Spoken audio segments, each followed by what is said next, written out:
On today's Origin episode of YYE, Yonge and Eglinton, we're speaking with the mother-daughter duo of Anicia and Aisha Luby. They're the owners of Crown and Glory Natural Hair Studio, and they tell us how it all began for them.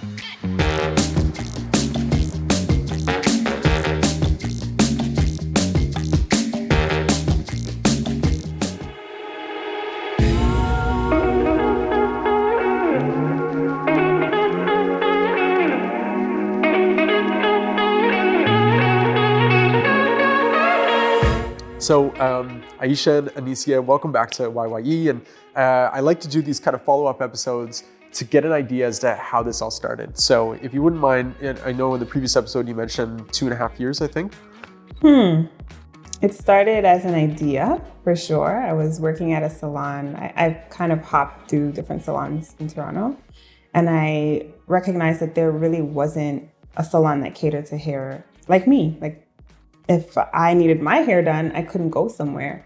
And even the salons that I was working in, I found they weren't really doing what I could do or what I could bring to the forefront. So I sought out, locations and just kind of planned without planning. I was like, it's gonna happen one day, maybe 10 years down the line, but I kept my mind open, and it happened in like 3 years, like less than 3 years. And it was like, it was meant to be. Like, I needed to have a salon. I found the space right away. The name came to me. Like, everything just kind of fell into place. And I was like, this is meant to be. And of course, I had to bring my mama with me because I learned it all from her. Yeah. It's been about 10 years now. Okay. And I did hair from a young girl. I didn't charge anybody. Had I had known I would have a business, I would have been charging $5, please. Yes. But yeah. And maybe got into the hair industry because of maybe your background as well? Doing it at home, watching me doing it at home. Tell us a bit more about that. There's nothing to tell, really. I did it for a while. I stopped doing it because I hated it after a while.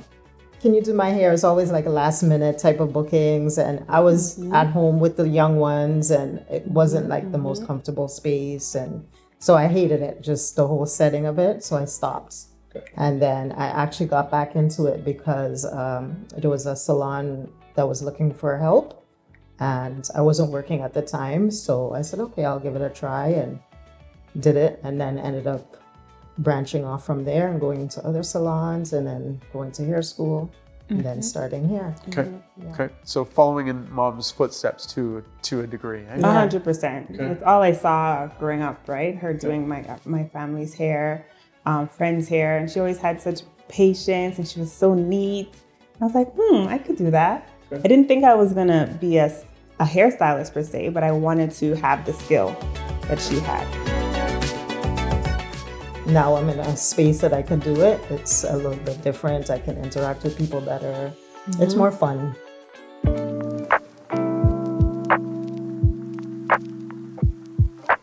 Aisha, if you don't mind me asking, what gave you the confidence to go from being an employee, like working at a salon or whatever the case is, but somebody else is kind of running the show, to starting your own business? Well, I've always kind of been a boss.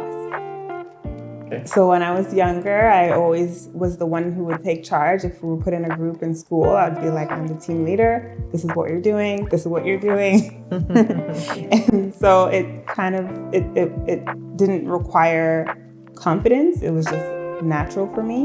And I never really did well with having a boss.